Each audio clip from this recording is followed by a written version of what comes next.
Eu me lembro muito bem que a minha história não começou comigo. E quem sou eu para esquecer minha história? Meu vovô que já dorme na glória, o presbítero Rubens, que dirigia uma igrejinha lá dentro de Magé, dentro da roça na época. Tínhamos que andar para dentro do matagal, e quando nós chegamos à igrejinha de telha batida, chão de terra, banco furado, mas que glória que descia dentro daquela igrejinha.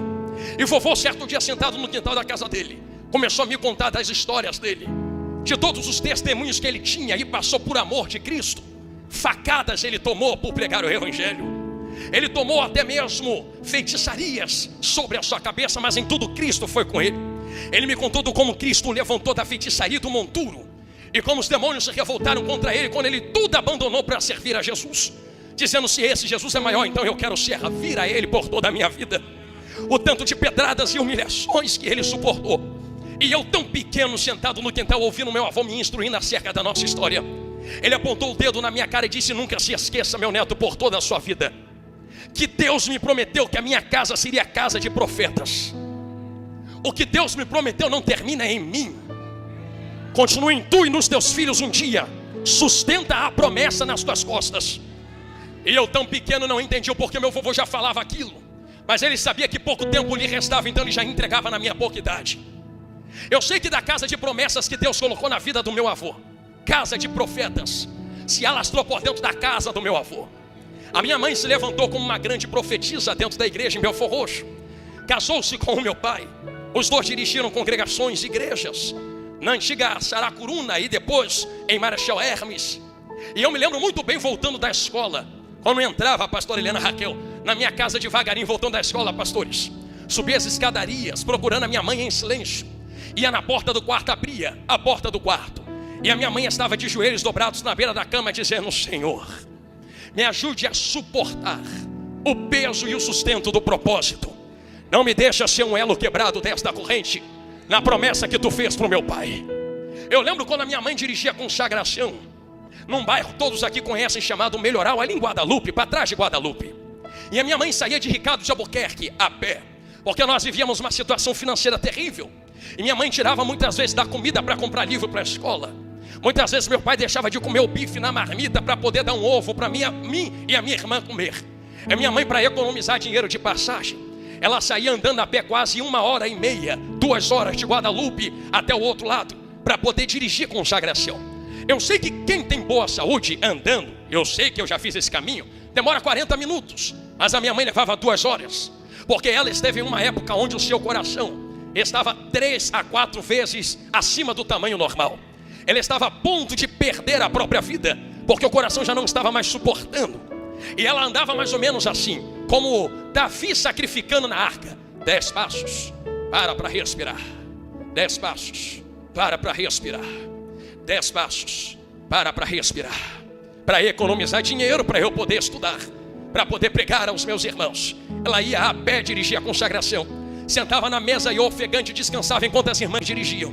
E ela profetizando milagres sobre a vida das pessoas, até que um dia Deus levantou aquela irmãzinha do cabelo branco, e como eu amo estas irmãs, que vem marchando, meteu a mão no peito dela e disse: hoje Jesus faz o que o bisturi não faz, receba um coração novo.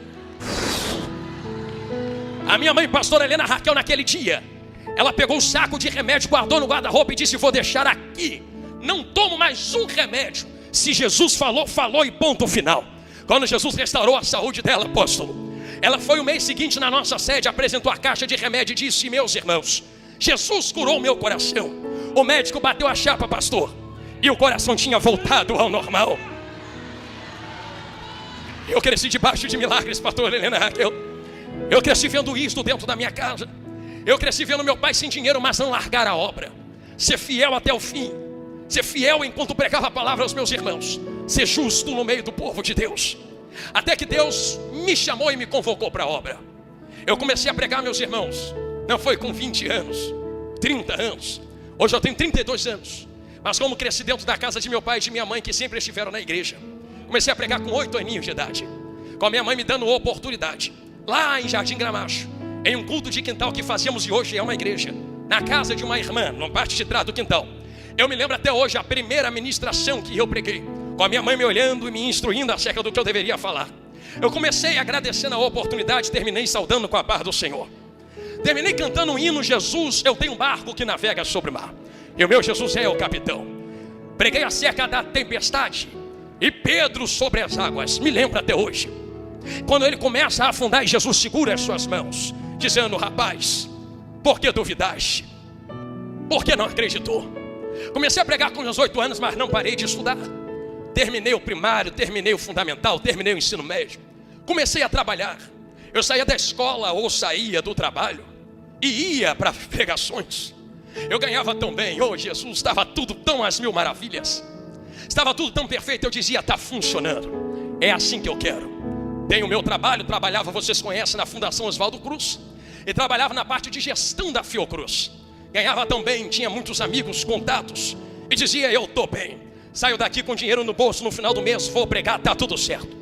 Deus me prometeu uma varoa. Na época comecei a namorar com a minha vaza, conheci ela lá dentro de Belfor Roxo.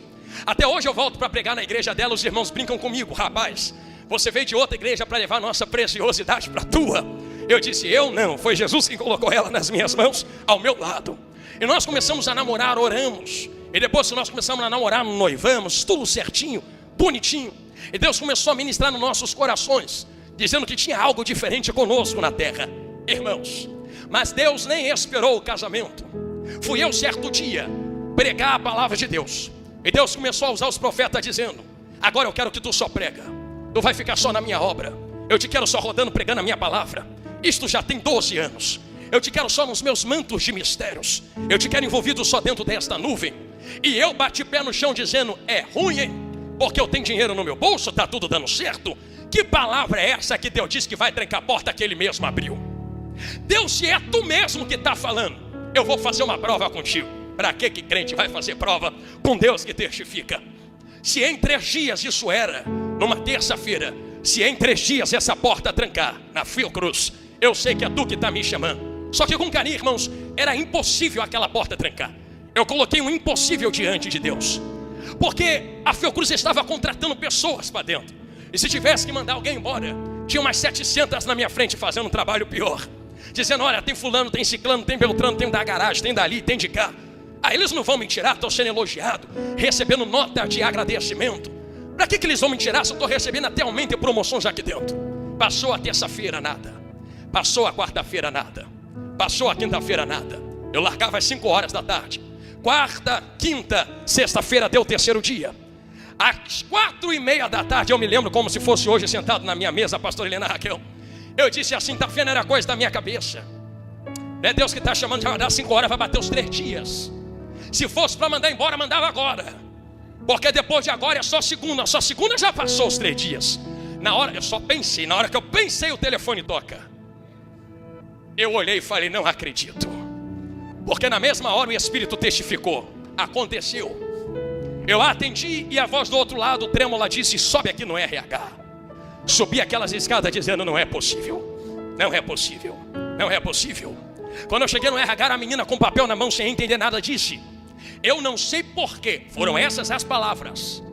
Nas palavras dela a ordem tinha vindo da presidência, mas olha como ela colocou as palavras: tinha tanta gente para ir na sua frente, mas a ordem veio do alto.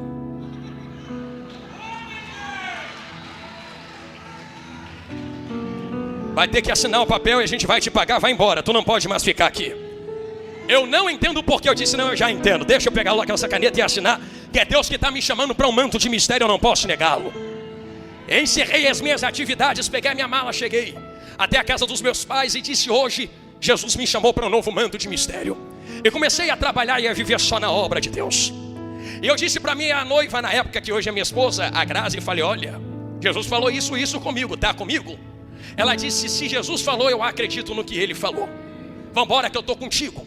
Eu lembro quando a gente entrou numa consagração da igreja de onde ela era, e até hoje a missionária irmã Carmen, enquanto nós estávamos de joelhos dobrados, tinha 5 pessoas dentro daquela consagração. E a irmã Carmen, missionária irmã Carmen, já uma anciã, que Deus usa muito, nos chamou na frente, apontou o dedo, e é milagre viva aquela irmã, e disse: enquanto eu orava por vocês, eu vi uma chuva de prata caindo na sua cabeça, rapaz. Só que não caía na cabeça dela enquanto não caía na sua. Batia na sua e resvalava na dela. E ela recebia porque caía na sua cabeça. Ali eu entendi que era a confirmação do que Deus havia feito. Só que eu precisava casar com a minha vaza. E quem casa quer o quê? Casa. Vou eu correr atrás de casa sem emprego, sem dinheiro? Jesus, e agora o que é que eu vou fazer? Vou subir o monte para orar. Subi, todos conhecem o Monte Horebe. Estou lá em cima orando, me gastando em oração e jejum, e dizendo: Deus, se tu falou, tu disse que ia fazer. Se eu morrer debaixo dessa promessa, chegar aí no céu, eu vou reclamar muito contigo. Eu vou dizer: tu me chamou e me deixou morrer no meio do propósito. Enquanto eu orava em cima do monte dia por dia, certo dia, eu sozinho orando, frio, calor, chuva, sol, Deus do nada levantou um profeta em cima daquele monte. Quem aqui já foi na parte mais alta sabe o que estou falando. Veio de entre as pedras, mas pulou que eu não sei de onde, botou o dedo na minha cara e disse: Deus me trouxe de São Paulo para cá. Eu não sabia o porquê, mas agora eu entendi. Assim diz o Senhor: eu garanto quem eu chamo, eu sustento quem eu coloco na minha obra. Abre a mão, servo meu. Hoje eu te dou casa. E não só te dou casa, eu vou mobiliar a sua casa. Ah, tu quer casar, né? Eu vou te casar. Sou eu quem vou te casar. E vai e faz a minha obra, porque a minha bandeira é bandeira de vitória. Cheguei até ela e disse: minha filha, Deus disse que vai nos dar uma casa. Quando nós fomos resolver o mistério da casa, nós encontramos um terreno. Eu olhei para o terreno e, sem pensar, assinei. Depois que assinei, eu olhei para o terreno e falei: peraí, Deus falou de casa, aqui só tem terreno, e agora? Cadê a casa, Jesus? Cadê a casa, Senhor? Deus enviou o pedreiro sem cobrar nada. O pedreiro só disse assim: só vai botando tijolo aí que eu vou levantar tudo. Ele foi levantando, fez a casa. A casa ficou pronta depois que eu e ela casamos. Guarde isso que eu falei. Eu entrei na casa vazia e disse: Deus, tu disse que ia mobiliar, preciso da mobília. Deus nos deu o fogão, a geladeira, a pia. Deus nos deu a mesa da cozinha, os 2 sofás, a televisão, o rec, o guarda-roupa, a cama. Deus construiu a nossa casa. Eu só ia vendo entrando e dizendo: entra porque é Deus que está mandando. Coloca ali, coloca lá. Em 1 mês e pouco a casa estava mobiliada. Nos mudamos para casa. Lembre que eu disse que até o casamento Deus ia dar, porque nós gastamos num casamento que era para ser de 25 mil, somente 1.000 e poucos reais. Casamos tudo bonitinho, lua de mel, aquela coisa bonita, viagem, tudo Deus deu. Só que como a casa ainda não estava pronta, fomos morar no quartinho onde eu morava na casa dos meus pais. Dormíamos num colchão no chão, e ali nós íamos orando e fazendo a obra de Deus. Saíamos para pregar o evangelho, e sempre debaixo da obediência dos nossos pastores, e a igreja nos ajudando e nós vivendo milagres. Entramos na nossa casa, passamos o nosso momento de dormir no chão, no colchão, de não ter nada. Eu lembro até hoje, se me permite minha voz a compartilhar, o primeiro prato de comida que nós comemos na nossa casa, tão gostoso, macarrão com salsicha. Oh, coisa gostosa. Foi o melhor macarrão de salsicha da minha vida, porque foi na minha casa,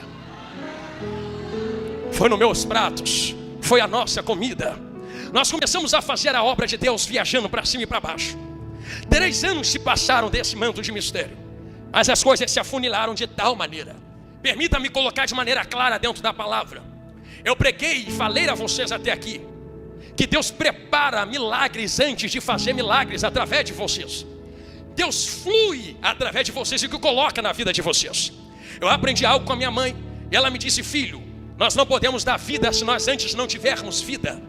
Não podemos fazer milagres se antes não tivermos um milagre em nós. Não se transfere unção se tu não possui esta unção. Então só poderemos transmitir aos irmãos se antes já tivesse na nossa vida. Meu Deus, tão novos já sendo tão apertados.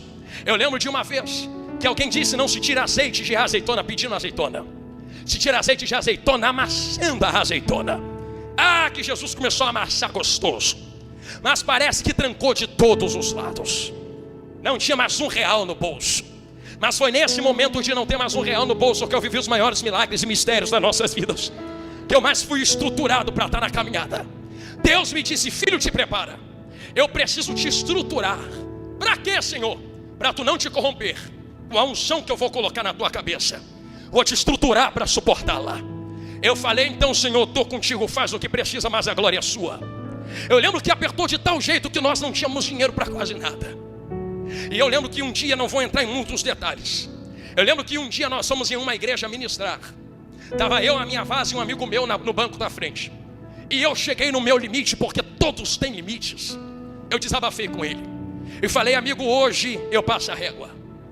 Deus falou que ia me ajudar. Deus falou que ia fazer.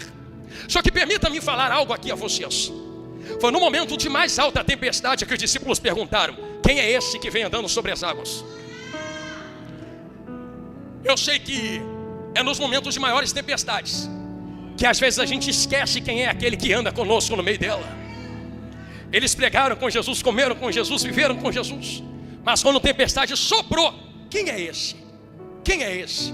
Quem é esse? Eu vivi isto. Eu conhecia quem era Jesus, mas quando o vento soprou, cadê ele? Cadê ele? Quem é esse? Cadê ele? Não aguento mais. Tem dinheiro nem para comprar um sapato direito. Ando com os sapatos todos furados. Tem direito nem para comprar terno. Estou usando terno de 5 anos atrás. Maior do que eu, já está rasgando, desbotado. Chego para pregar nos congressos, os irmãos todos alinhados olham para mim e dizem: é esse que vão botar para pregar. Tem nem dinheiro para cortar um cabelo direito. Eu lembro que as pessoas tentavam me ajudar, mas não conseguiam, porque quem tentava meter a mão entrava no mesmo manto.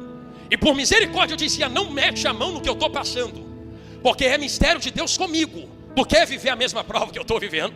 Não é mistério para me matar, Deus está me preparando. Eu lembro da minha mãe desesperada: meu filho, vem cá para pegar, vem cá para receber.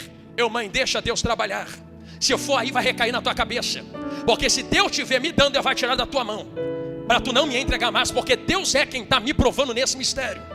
Deixa, mãe, deixa, pai. E pais veem os filhos sofrendo desse jeito. Como meu pai e a minha mãe suportou em lágrimas, mas eles entenderam depois de muito tempo o mistério. Eu sei que houve muita rejeição entre meus amigos e parentes e pessoas próximas, dizendo: que vida tu vai dar para tua esposa, rapaz?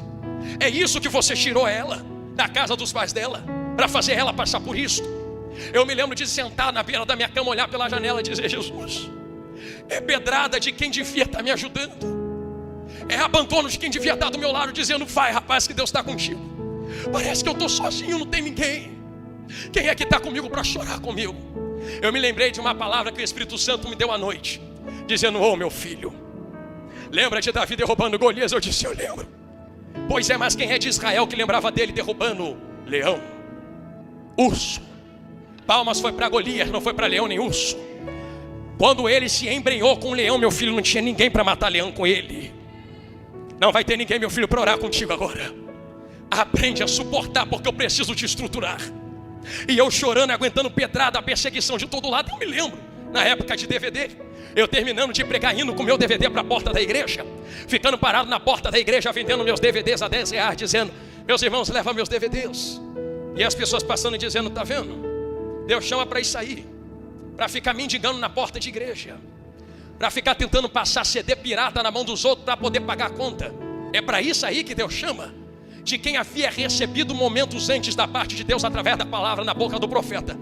Agora estava cuspindo no profeta. E eu dizia: Jesus é bom. Fechava a minha boca, chorava sozinho, dizia: Jesus é bom. Assim como Maria guardava para si, para testificar daquilo que Deus estava fazendo. Mas eu cheguei no meu limite um dia, indo para uma vigília em Imbarie. Eu lembro que um dia antes eu havia dito para Deus: não aguento mais, eu vou procurar uma porta de emprego. Eu vinha no caminho falando com elas que diabo também abre porta. Tu não lembra que foi o diabo que levantou Jesus no pináculo? Diabo também exalta e levanta. Eu lembro que no dia que eu falei: não aguento mais, uma porta se abriu na minha frente. E o empresário lá da Zona Sul disse assim: trabalha comigo, eu vou te dar tudo do bom e do melhor. Tu vai trabalhar do meu lado, será meu secretário. Você vai andar comigo para todo lado. Eu vou te assalariar, não é mensalmente, semanalmente eu coloco o dinheiro nas tuas mãos. E eu, no desespero, disse: eu quero. Dei o sim para ele e fui pregar na vigília. Enquanto estava na vigília eu dizia assim: talvez essa seja a minha última pregação. Eu não sei se eu volto mais para o altar depois de hoje. Eu não suporto mais tomar pedrada de quem deveria me ajudar, tomar a facada de quem deveria estar do meu lado. Eu não suporto mais ver minha esposa chorando pelos cantos, mas não entregar para mim porque ela está suportando calada porque entende que Deus está fazendo. Eu não quero mais. E meu amigo tentando me dizer, meu irmão em Cristo, dizendo: mas é propósito, meu amigo, mas é propósito, meu amigo. Eu disse: cheguei no meu limite. Ele disse: Deus vai falar contigo hoje, se não falar é porque tu deve entregar, mas se Deus falar, tu continua. Eu: amém. Eu lembro que eu cheguei numa vigília, uma igreja como essa, sentei no altar, igreja gelada, ninguém dava glória, ninguém sentia nada. E eu falei assim, também não estou nem mais aí para nada. Também não vou tacar fogo, não vou tacar lenha para ninguém colocar fogo na fogueira. Vou entregar o que tiver que entregar, vou embora para casa, ninguém sabe o que eu estou passando. Sentei no altar aquele dia que a gente está revoltado com Deus. Deus tomou um vaso, veio até mim e disse, por que entrastes na porta que eu não mandei tu entrar? Hoje eu estou fechando aquela porta. Elas conhecem o vaso que falou isto. E digo mais, se tu entrar por outra sem a minha autorização, eu te mato e te trago para a glória. Escolhe, o que tu quer? Quer morrer ou quer viver? Quer morrer ou quer viver? Quer morrer ou quer viver? Eu que não sou bobo nem nada, falei, não, quero viver. Me deu uma vontade de fazer a obra agora, Senhor Jeová, tu não sabe. Me deu um ânimo aqui, Senhor da glória. Eu digo isso desta maneira a vocês, porque Deus sabe da maneira que deve falar conosco. Pensa que é só de passar a mão na cabeça que Deus vai te dar a palavra. Tem dia que Ele vai te carregar no colo e falar, vem filha minha, hoje te dou consolo. E tem dia que Ele vai botar o dedo na tua cara e falar, para de birra e anda logo. Para de birra e caminha logo. Faz logo que eu estou te mandando, senão eu te surro com a minha vara de correção. Mas eu não te perco para o Satanás. Não te perco para o inimigo da tua alma. Eu não te perco para o inferno. Quem entende isto, diga glória a Deus. Preciso caminhar com você dentro desta história. Eu me lembro quando eu me levantei daquela igreja. Que vigília foi aquela? Jesus, debaixo de glória e de fogo. Comecei a pregar de novo a palavra, mas lembra, ainda estava em aperto financeiro. Eu vivi algo aqui que todo mundo já viu na internet contando. Certo dia eu dentro de casa estudando a palavra de Deus. Acabou o gás do fogão enquanto ela fazia comida. Deixa eu perguntar, quem aqui já me ouviu falando esse mistério? Levanta a mão. Alguns irmãos ouviram, olha lá. Já que a maioria não ouviu, eu conto a vocês agora. Segure aí quem ouviu. Permita-me contar quem não ouviu esse manto de mistério. Eu lembro quando ela fazendo comida, o gás do fogão acabou. Eu disse, Jesus, e agora eu não tenho R$1 para comprar outro bujão? Nem para pedir no fiado, nem para passar o cartão de crédito, senão vai dar recusado, vou passar vergonha. O que eu faço agora? Jesus, já está tarde da noite. Na hora o Espírito Santo soprou no meu ouvido, tu não pregou semana passada, Ezequiel profetiza? Pregar é fácil, vive aí agora, abre a boca, profetiza. Aí eu peguei minha mão, levantei, quem aqui já ouviu sabe. E na coragem, na fé disse, desças um anjo na cozinha agora. E em nome de Jesus enche esse bujão de gás. Eu com fé olhei para ela e disse, liga minha vaza, vai vir fogo. Na hora que ela passou a mão no botão, o fogo não veio. Aí eu falei, Jesus, a fé tá pouca. Falei, filha, como tá tarde, vamos comer o pão dormido que tem aqui, vamos dormir. Amanhã eu tenho que pregar numa consagração. Chegando na consagração, os irmãos vão me ofertar e eu compro. Se ninguém me ofertar, eu vou na igreja e grito socorro. Mas eu não queria gritar socorro, porque sempre tem aquele que fala, tá vendo? Deus te chamou, mas agora tu tem que ficar pedindo para os teus irmãos. Irmãos, eu gritei, falei, profetizei, desça um anjo nessa cozinha. Eu não tô louco, tô eu e ela deitado no nosso leito, na nossa cama. 2 da madrugada, porque eu peguei o celular e olhei a hora que eu escutei isso. Eu escutei barulho de gente andando na laje assim, ó. E da laje desceu na varanda. Aí da varanda eu ouvi gente andando na cozinha como se fosse aqueles sapatos que batem no chão e faz aquele estalo. Eu saí correndo, levantei da cama, dei um pulo. Ela desesperou, assustou. O que é que foi, meu filho? Eu falei, tem ladrão invadindo a casa. A geladeira está vazia, mas é minha. O João está vazio, mas é meu, vou lá. Cheguei na cozinha, está tudo apagado, não tinha ninguém, pastor Helena Raquel. Falei, Jesus, a prova é tanta que eu estou ouvindo coisa. Fui dormir de novo, pastor, deitei. Quando foi de manhã cedo, deixei ela descansando em casa. Saí em jejum, propósito, fui para a consagração. Estou eu sentado na cadeira, no cantinho. Estou eu de braço cruzado, a glória caindo na igreja. E eu dizendo, vou pregar a vitória, mas ninguém sabe o que eu estou passando. Vou pregar a provisão, mas ninguém vive o que eu estou vivendo. Foi eu pensar, Deus tem esses mistérios. Vem outro vaso de novo, marchando no meio do povo de olho fechado. E o povo rodando e pulando no meio da igreja. Aquele vaso vinha de olho fechado assim, ó. Subiu de olho fechado ao altar. Veio até mim. A voz estranha, a língua estranha na boca do vaso aumentou e esticou. Estou indo para o final agora. A igreja entendeu o que Deus queria falar. E Deus disse na boca do vaso desta maneira: filho, já ligou teu fogão hoje? Eu pensei, pastor, não, para quê? Não tem gás. Porquanto eu ouvi a tua profecia, 2 da madrugada enviei meu anjo na tua cozinha, porque eu sou Deus de provisão. Lembra quando eu falei do monte que Deus disse, sou Deus que sustenta? Ó, deu na boca do vaso de novo. Porque eu sustento aqueles a quem eu chamo e minha bandeira é de vitória. Cheguei em casa correndo para ela e disse, liga o fogão, minha filha. Ela, por quê? Comprou outro gás? Eu não. Deus falou que botou gás nesse bujão. Quando ela ligou, olha o fogo. Quer dar um glória gostoso? A gente fazia assim com o dedinho, o bujão vinha. Parecia que estava vazio mesmo. 5 meses com essa menina fazendo comida lá em casa, aquele bujão durando. Só terminou quando eu comprei outro e coloquei do lado. Aí tem gente que diz assim, pregador, por que terminou? Porque a provisão de Deus só vai até onde eu não posso.